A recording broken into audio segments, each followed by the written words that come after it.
We would like to welcome you to our 5-part series on domestic violence, sexual assault, and disability.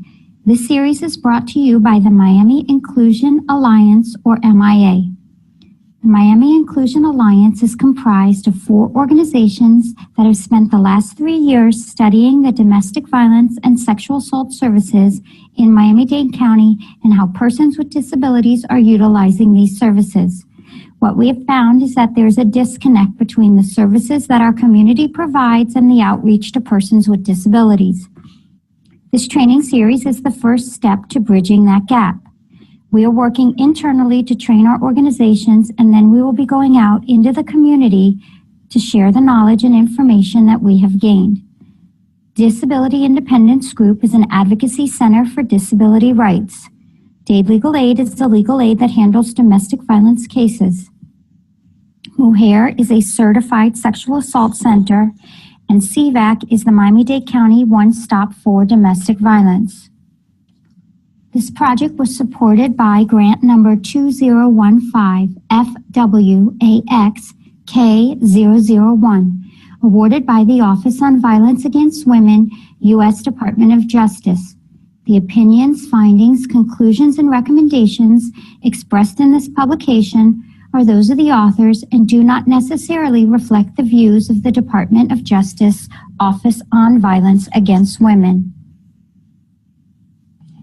This is a 5-part training series. You will notice that we have embedded accessibility features into the trainings. All of the videos have been captioned so that you can read the words that we are speaking.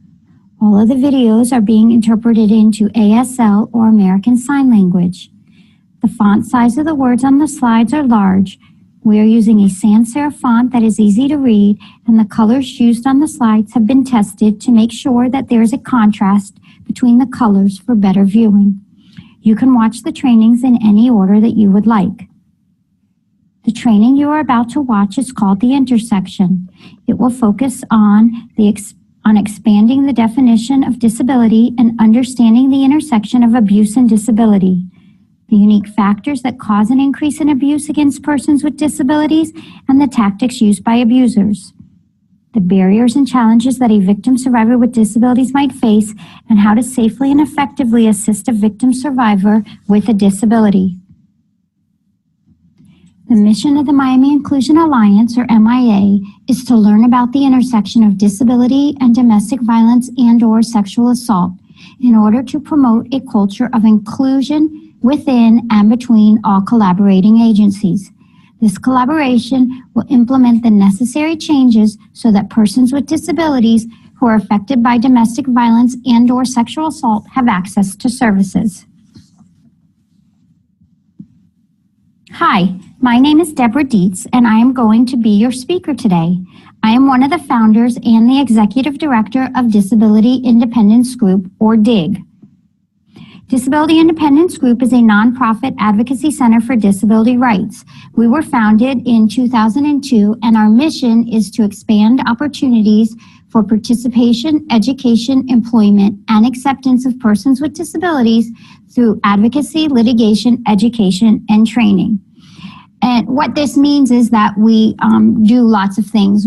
One of the main things that we do is that we have a litigation department that provides legal services in the area of disability rights and community education, and that we go to court to make sure that people with disabilities' rights are not being violated. We also work to do training in the community and teach people how to advocate for themselves so that they can be integrated in the community. We work with people with all types of disabilities and all different types of issues, from education to housing to employment to access to information. We have 4 objectives for the training today. The first objective is that we're going to define disability, and we're going to increase your understanding of the intersection of abuse and disability. The second objective is to increase your knowledge on the unique factors that cause abuse against persons with disabilities and the tactics that abusers use. The third objective is to increase your understanding of the barriers and challenges faced by victim survivors who are people with disabilities. And the fourth objective is to increase your knowledge on how to safely and effectively assist a victim survivor with disabilities. We're going to start by going over the definition of disability. Now, this word can be defined many different ways depending on the circumstance or situation or government agency that you are working with. For this training, we are going to use the definition of disability defined by the Americans with Disabilities Act of 1990. Now, in this definition, we define disability as any physical or mental impairment that substantially limits one or more major life activity. Now, you might think to yourself, what are life activities or what are examples of life activities? And here are some examples: seeing, hearing, eating, sleeping, walking, standing, lifting, bending, speaking, breathing, learning, reading, concentrating, thinking, communicating, working, and socializing. Now, the ADA doesn't list all of the different life activities, but this is the ones I just listed to you are the major ones that are common for people to fall under this definition of disability.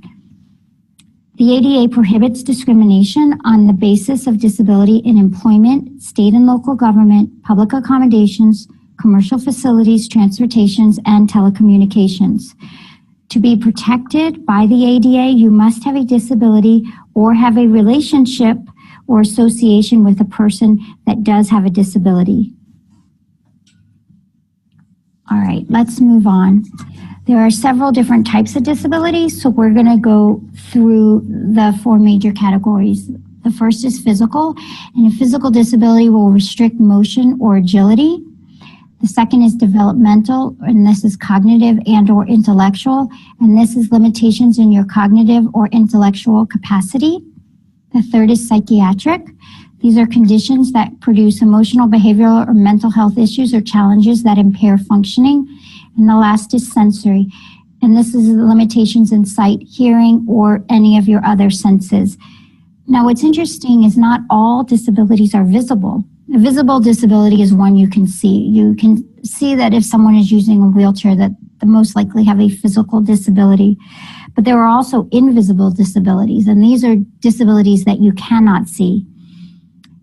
An invisible disability might not be immediately apparent to you, but as a person that's going to be working with individuals with disabilities, it's very important that you be aware that a person might tell you they have a disability, even though you might not be able to just look at that person and know what that disability is or what that means.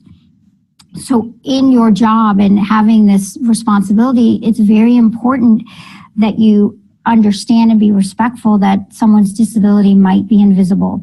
Let me give you some examples. Someone might have a visual or auditory disability, but they might not wear glasses or hearing aids. Some people also might have vision loss and wear contact lenses, so you might not know that they have that because you can't see their contact lenses. Another example is someone with an autoimmune disease like lupus or arthritis. They might have lots of issues with physical motion or in the environment they need, or they might need accommodations because they can't sit for a long period of time, and that might not be immediately apparent to you when you just see them as they walk up to the counter and you're going to help them. Another one is IBS, or irritable bowel syndrome, where someone might need to use the bathroom on a regular basis, but you might not be able to know that just by looking at them, or someone could have a psychiatric disability. Let's look at our statistics. These statistics came from the U.S. Census. And if you'll see that for the most part in the United States, about 19.3% of the population identifies as a person with a disability. And what's interesting is you drill down and look at our community. In the state of Florida, the number is actually above the average at 22.2%. And in Miami-Dade County, we continue to increase to 25.7%, or about a fourth of the population. And then as you look at the city of Miami, it increases to almost 30%, or 29.4% of the population, which is the second highest in the United States behind Paterson, New Jersey, that has 29.8%. So this is a real and important issue in our community when you look at the numbers. Not only are the numbers big throughout the country, but in our local community, they are even higher than the average. Now we're going to look at some statistics on disability and abuse. So we know that we have a lot of people in our community that have disabilities, and we know what the statistics are for people that are victims, survivors of domestic violence. But when you combine the two or look at the intersection of people with disabilities and abuse, you're going to see that the statistics are staggering and that the numbers go up even more. So you look at these statistics, 92% of women with disabilities rank violence and abuse as their top priority of topics affecting their lives. So this is a real and serious component of a person's life. Also, look at this, women with disabilities are at least 2 times more likely to experience abuse. And 97 to 99% of abusers are known and trusted by victim survivors with an intellectual disability. So what's interesting is these are staggering statistics for our community, yet we are not seeing these large numbers of people with disabilities in the safety net that we have developed in our community. So in our community, we have outstanding resources for domestic violence and sexual assault. Yet when we researched what was going on, we found that very few people with disabilities are accessing these services. So as we go through this video, keep in mind, you've got this high statistics that show that people with disabilities are at even higher risk than the average person, yet very few of them are reaching into our community. So part of what we're doing with this project is to see what are the barriers and what are the challenges and why are people with disabilities not accessing our services, and what can we do to bridge this gap so that they do reach out to our services, and that when they do reach out to our services, that we're prepared to help them understand their unique needs and be able to assist them and make them feel comfortable and secure when they are reporting this violence. What we found with people with disabilities is that when they experience victimization, it's more severe. It lasts for longer periods of time. There might be multiple incidents and be a victim of a larger number of perpetrators and have experienced abuse as a child. So as we said from the slide before, the numbers are staggering, and people with disabilities are very vulnerable to being victimized, and that we really do need to be aware of this and understand that when they do come for help and they do reach out for services, that we understand that their experience might be slightly different than the typical person that comes into your office. So we need to be understanding, and we need to be empathetic and listen to their stories so that we can help them and get them the services that they need. We're going to look at our first question. Women with disabilities are twice as likely to suffer abuse. True or false? This is true. As we said before, not only are they twice as likely to suffer the abuse, but the abuse might last for a long time, have started when they were young, and have many different perpetrators. So the next picture we're going to look at is something called the disability cliff. Now this is terminology from the disability world. So I'm going to go through the picture with you, and then I'm going to give you some background and explanation of this picture. So the cliff is something that parents of teenagers with developmental disabilities worry about. And the Census Bureau estimates that 1.7 million American children have an intellectual or developmental disability.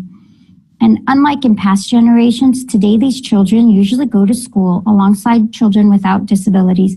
They take classes that seek to prepare them for jobs in the competitive economy. Yet once they age out of special education, which is usually around the age of 22, many young adults with developmental disabilities find a reality that is very different from the one that they were used to in their school setting. When they lose their federal entitlement to special education, they move into an underfunded and uncoordinated system in which there are very few services available as a matter of right. So now they must contend with services from many different providers financed by different agencies, most of which don't have a sufficient amount of funding to cover everyone, and many of which are very bureaucratic and insufficiently focused on ensuring that their clients can spend meaningful days integrated into community. And in other words, they fall off the cliff. So if you look at the picture, you start with a baby, nurtured, wrapped up. They go to the doctor. They might get diagnosed with a disability. As they become a toddler and start preschool and going to elementary school, they'll become wrapped in services. They might get an IEP or a 504 plan where the professionals, the school, the parents have all sat together and decided what services and supports the child needs. And this will continue all the way till about age 22, which is what the law says they can stay in the school system. So they might get some job readiness, they might get some skills, and then all of a sudden when the funding stops and the school system stops, they're left not really prepared to have the supports they need to continue into an adult life. So it's very frustrating, not only for the individual with the disability, but also for the parent, because the child has had somewhere to go for a full school day, and now all of a sudden they're home.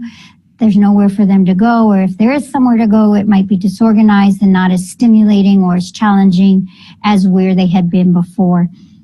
And this is a problem in our community that still is a community we need to address. But imagine the vulnerability of these young adults that are now at home, not really supervised the same way, or left with someone that might not have the skills or needs to adequately support the individual.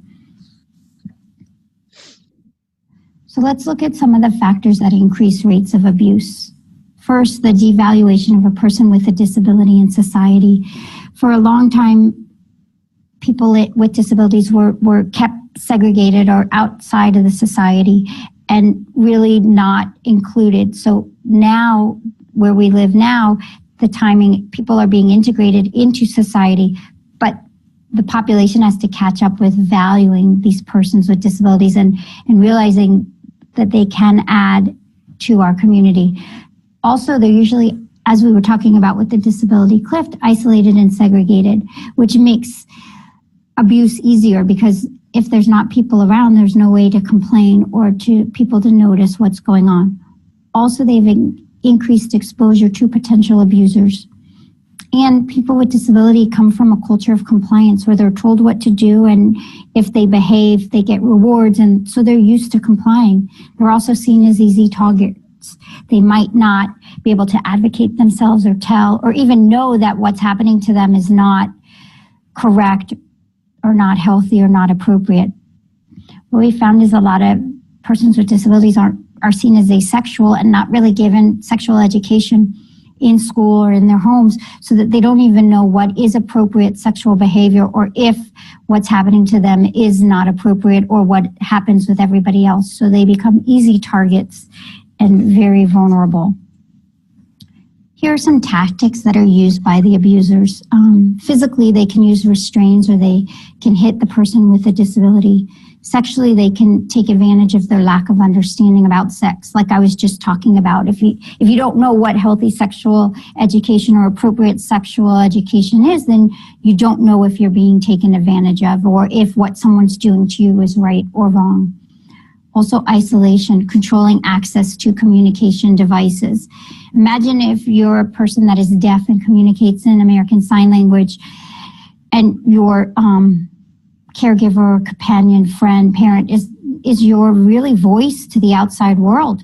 And you don't know if what they're interpreting for you is what you're saying, and you don't know if what they're interpreting back that someone's saying to you is what they're saying. So this control to communication is vital, and a very common tool used by abusers. Also emotional, ridiculing someone with a disability, telling them they're stupid, that they can't do it by themselves, that they don't have the ability. Very damaging. Another is economic, and this happens way too often, forcing a victim survivor to turn over their benefits check. Well, you have to give me your entire benefits check because I'm housing you and I'm feeding you and I control everything. And it's a terrible way for a person with a disability to not only be taken advantage of, but then isolated even more, because if you don't have financial freedom, it's very hard to remove yourself from a abusive situation. We're now going to look at question number 2. Controlling access to communication devices is a common tactic of an abuser. True or false? This is absolutely true. Another common way is to take away someone's cell phone. If you take away someone's cell phone or their iPad or the way that they communicate, they have no way to communicate with the outside world or even see what's going on in the outside world. There are several barriers and challenges that are faced by victim survivors that have a disability. One is a lack of coordinated services between the domestic violence and the disability agencies. And this is one of the challenges that this grant is addressing.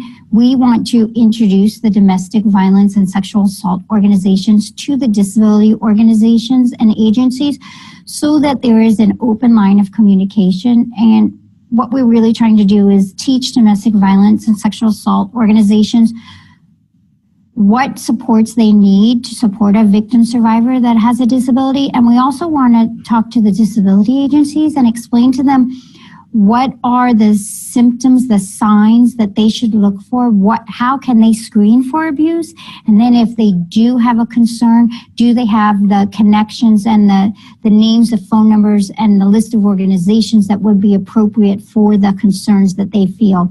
So we think bridging those gaps, making those connections, opening those lines of communication are going to be one of the best ways to help welcome victim survivors with disabilities into our safety net of care. The next is that service providers might not be accessible physically, architecturally, and or attitudinally. And once again, this is being addressed by this project. We're doing safety and barrier and access reviews of all the sites that are part of the project. We want to make sure that a person that uses a wheelchair can get in the front door, that there's parking, accessible parking, and a entranceway and a path of travel so that someone can get from their vehicle into the front door, through the front door, and be able to get to the front desk and communicate with the person at the front desk. We're also looking at attitudinal barriers. We don't want people at the front desk to make assumptions about a person with a disability that aren't true. We don't want them talking to their caregiver instead of the actual person with the disability. So the way that we can raise that awareness is by introducing people with disabilities into the process, having them at the table, having them explain what they need and what most people with disabilities might need. So we're going to break down not only the physical and architectural barriers, but also the attitudinal barriers so that when a person with a disability that might be a victim of abuse goes to these places, they're welcomed, they're treated warmly, and they feel that the person at the front desk and in the system understands their unique needs. Also, there's a lack of knowledge or awareness of available supports or services within the disability community. So once we get the providers set up and ready to welcome people with disabilities, we need to go out into the community of people with disabilities and say that this abuse is not appropriate, that what's happening to you is not okay, that it's not normal, that you don't have to accept it, that there are ways for you to get help. We're ready to help you, and we understand your unique needs, and we're here to be there as a resource for you. So we got to work a lot on knowledge and awareness within the disability community. And we're going to do that by working with the disability agencies in our community and letting them know what sources of help there are and how to reach out for those help. Here's some more. People with disabilities have a mistrust of the system. They've gone to get help before and they can't get in the front door, they're treated badly, or they're not spoken to directly. So we got to work on building this trust between the two communities. Also, there's this threat of losing your independence and having to go in a nursing home or a group home if you report abuse. And we got to make sure that we allow a person to make their own choices and live in the least restrictive environment possible that is safe for them. Also, in our community especially, and throughout the nation, there's a lack of affordable and accessible housing. And we can work on this more from a legislative and a policy angle, is to make sure that not only is there affordable housing in our community, but that it's accessible and welcoming for persons with disabilities. We also have a lack of accessible, reliable, and affordable transportation.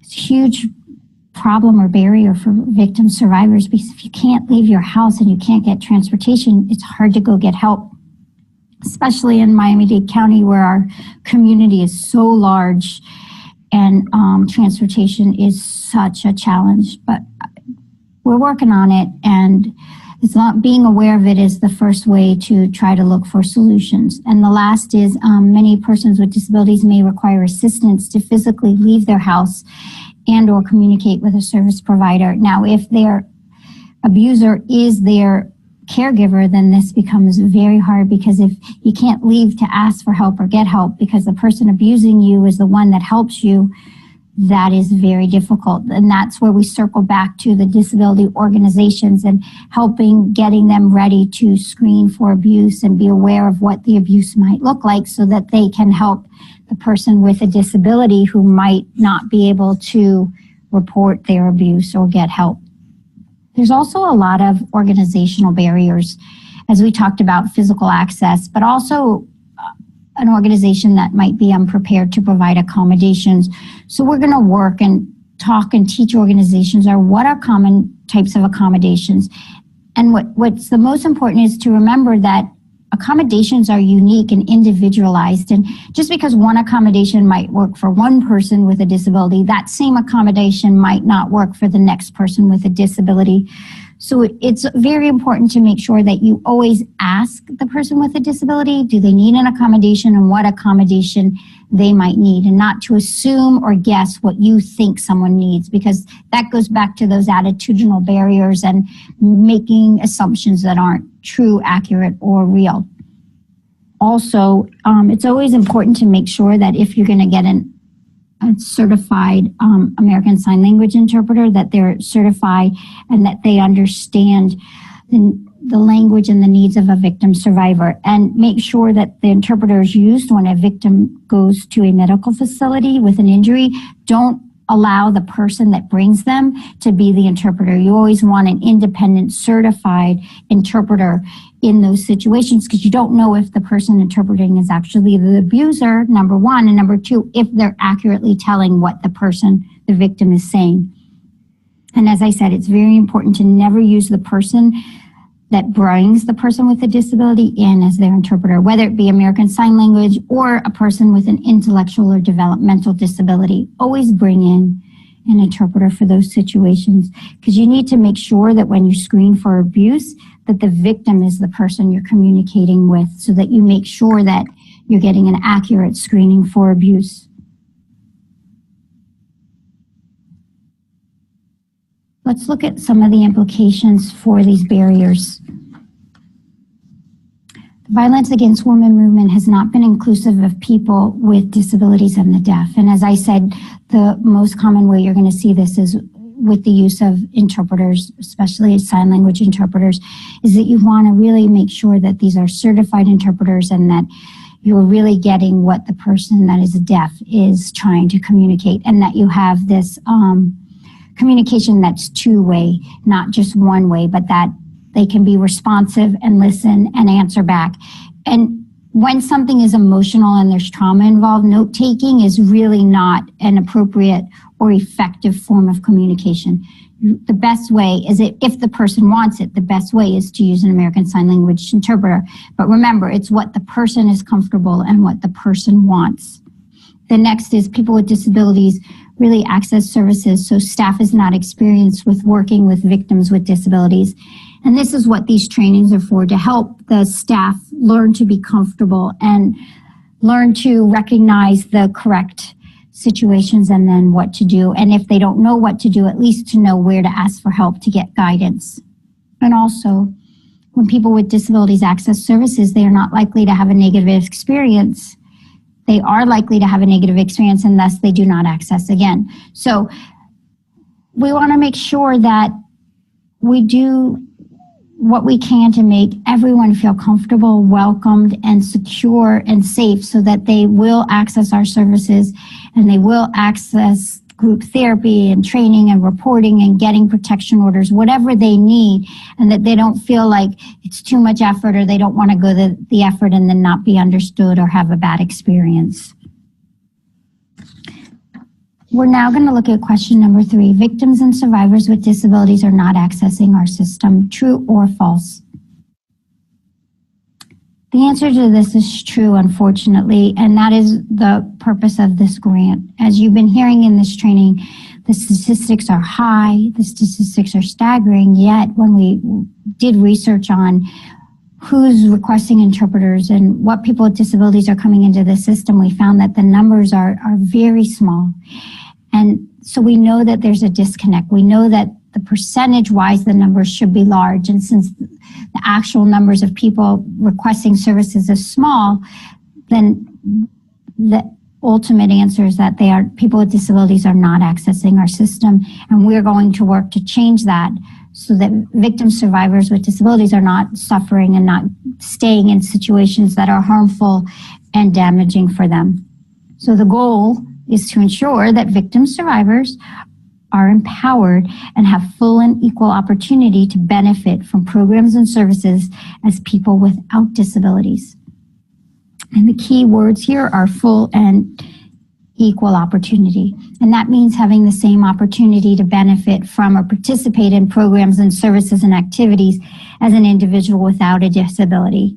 And this might mean that they need an extra aid or service that is different from those provided to others. So maybe instead of needing 5 classes, they might need 10 classes because they process slower and they might need more time to understand it. Or they might need an interpreter to get through the system, or they need a PCA or personal care attendant to go with them to make sure that they can get through all the parts of the program. Let me give you another example of full and equal opportunity. And this is called the West-Kleinert Fair Interview Act, or it's known as the West-Kleinert Act. And this act has 2 main parts. The first part went into effect on October 1st of 2016.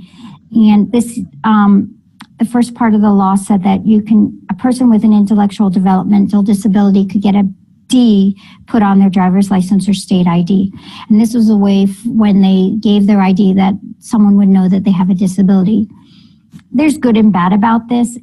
It helps a little bit, but it doesn't tell you anything about the disability. It doesn't tell you about accommodations that are needed. And many people in our community don't know that this part of the law went into effect. So you're going to see very few people that bring a license or ID with a D on it. But the second part of the act is the part that I want to focus on. This went into effect July 1st of 2016, and it deals with interviews of individuals with autism spectrum disorder or other developmental disabilities by law enforcement, school police, or public safety personnel. So this might come into contact if a person is a victim and then there's a police component to the victimization or criminal component. And basically what the law says is that a person with a disability can request to have a specified professional such as a psychiatrist, a psychologist, a mental health provider, special education teacher, or a clinical social worker or related professional present at all interviews that law enforcement or public safety officials do.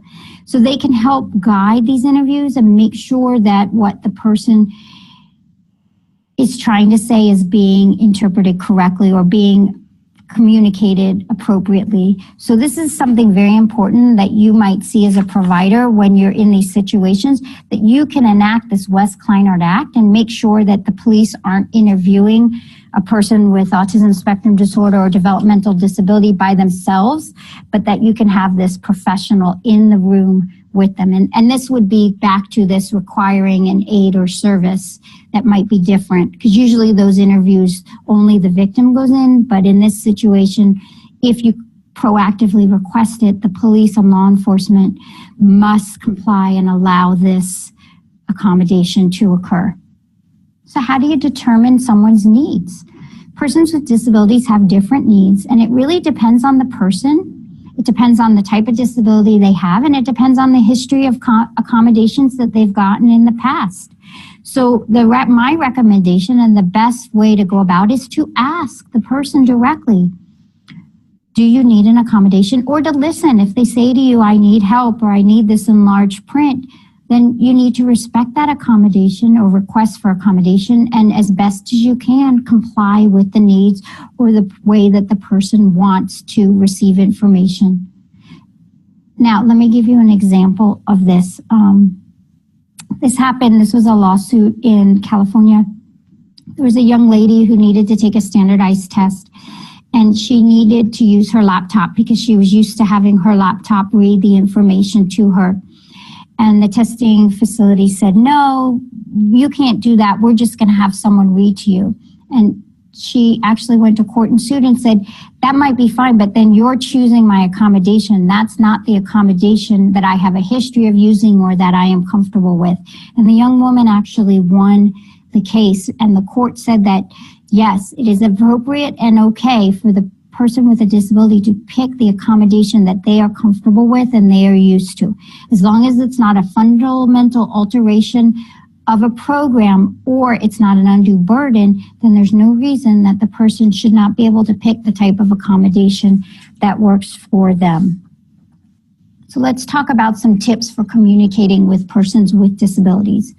Very important, you want to speak directly to the person with a disability. Do not speak to their caregiver. Do not speak to the person that brought them. You also want to offer to shake hands when introduced, just like you would to a person without a disability. You always want to identify yourself when meeting someone with a visual impairment. You also want to offer your assistance, but wait until the offer is accepted before you just go and touch someone's wheelchair, touch someone's walker, touch a person in general. You don't want to do that. And don't treat an adult like a child. You want to treat an adult like an adult. Just because a person has a disability and they're an adult, it doesn't mean they're a child, and be respectful of that and treat someone the way you want to be treated. And remember, if you're working with them, they're coming here because they have either think they've been abused and are probably under trauma, and be very sensitive that you don't want to be a next person to abuse them or victimize them by not treating them with respect or not even acknowledging that they're a person and that they can communicate for themselves. Also, don't lean against or hang on someone's wheelchair or scooter. That is a part of the person. That is the device that they use to move or go somewhere. So it'd be as if you were leaning on a stranger. You just shouldn't do it. And you never want to distract a pet or a working service animal, because that animal is working. You shouldn't pet them. You shouldn't want to give them treats. You shouldn't acknowledge them at all. They are part of the tools that person's using. Also, place yourself at eye level when speaking with someone. You don't want to be bending over someone, and you don't want someone having to crane their neck up to look at you. Try to get on eye level with them. And you want to gently tap a person who has a hearing disability on the shoulder or wave your hands to get their attention. Because if they can't hear you, they don't know that you're speaking to them. Next, what we're going to do is I'm going to show you a video that kind of takes everything that I have been talking about to you and showing you with examples what it means and the importance of it. So I'm going to stop talking now and turn on the video.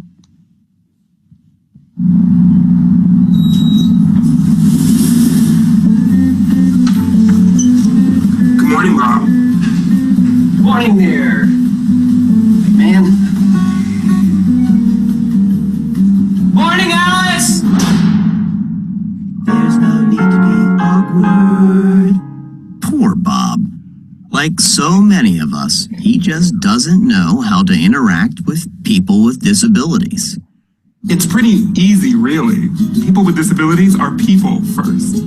We need the same things that every person needs, like respect. Good morning, everyone. Attention! Okay. Maybe we need to be more specific. The easiest way to show respect is to focus on the person, not the disability. It's okay.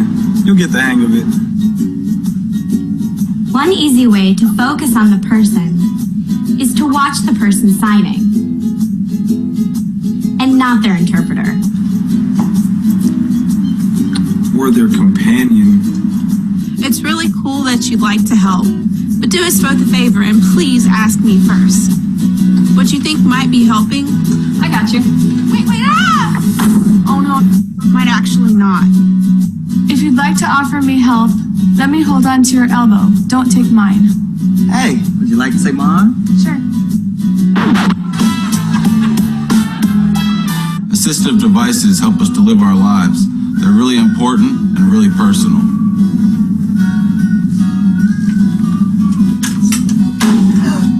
Grabbing them only makes it weird for everyone. Please only touch our devices and service animals if we've given you permission. And don't take it personally if I ask you not to. Remember that my service animal helps me all the time. Neither of us would like it if we were separated. Remember, we make our own decisions. We sign documents, vote, volunteer, work, and pay taxes. We get married. So don't address me just because I have a great smile. Just because I'm blind May I help you? does not mean I'm deaf. Just because I'm deaf doesn't mean I'm blind. And just because I use a wheelchair doesn't mean that I can't sweep you off your feet. So take a deep breath, relax. We don't bite. Unless we're really hungry. Hello there, ladies. How are you? Hello. And if you're not sure what to do, just ask. Hi, would you still like to see a menu? No thanks, but can you please read it to me? Sure, definitely. Just treat us the way you would want to be treated, and we'll all be okay.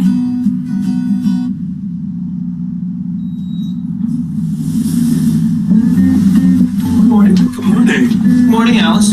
Right. Awkward no more. Nice job, Bob.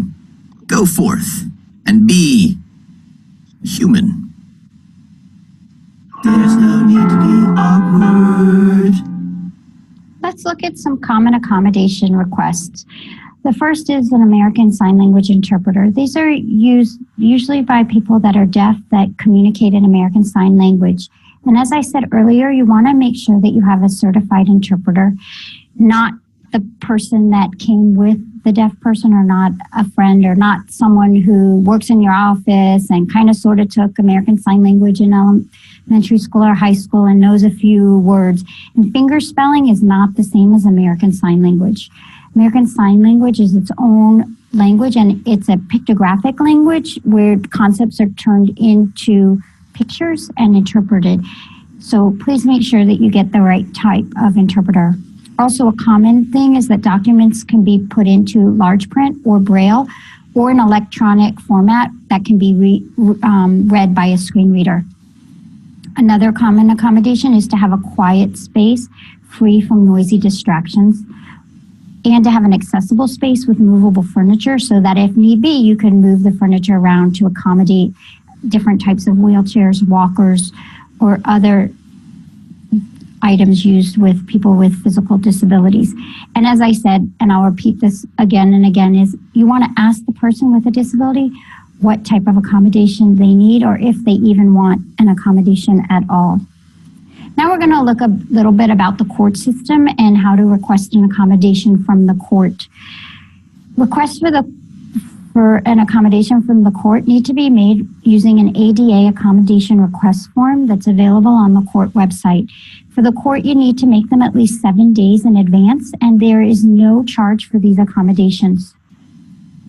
Every public entity that employs 50 or more persons will have a person who is in charge of ADA compliance. And for the courthouse, there's an ADA coordinator. And this is usually the point person that you go to request any type of accommodation. Now, sometimes you'll go to the judge directly because the judge controls what happens in their individual courtroom. But most of the time, you'll go to the ADA coordinator. and you have to, when you're making an accommodation, you want to be very clear and very specific about your request. And there has to be a connection between the disability and the request that's being made. So you as providers and advocates that are helping with victim survivors with disabilities, if you know that they need an accommodation or as in your discussions you found that an accommodation would be helpful, then you can help the person fill out this accommodation request form and make sure that it is filled out, that it's, as I said, clear, specific. So if you're requesting an accommodation that someone can't have a hearing that lasts 8 hours because of their disability, then you would explain why and how much time you think the hearings could last, or how many they need to be broken up into different sections based on the needs of the person and their specific disability. So in the 11th Judicial Circuit, which is the circuit in Miami-Dade County, this is the information for the ADA coordinator, and this is their phone number and their email. And they have a ton of information on their website of how they provide accommodations. And they say, pursuant to Title II of the Americans with Disabilities Act of the Florida State Court System, they will make reasonable modifications in policies, practices, and procedure, furnish auxiliary aids and services, and afford program accessibility through the provision of accessible facilities, the relocation of services or programs, or the provision of services at alternative sites as appropriate and necessary. So as you see, not only for the hearings with the judge, but any of the programming that are sponsored by the court or court-ordered programming, therapy, counseling, classes, all you can request accommodations for.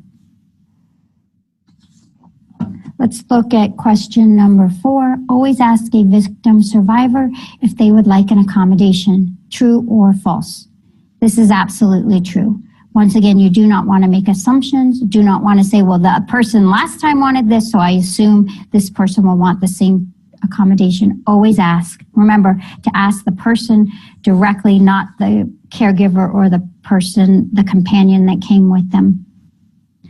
If you have any questions on anything that you heard in this webinar today, feel free to email my organization, Disability Independence Group, at dv@justdigit.org, and we will get answers to any questions that you might have.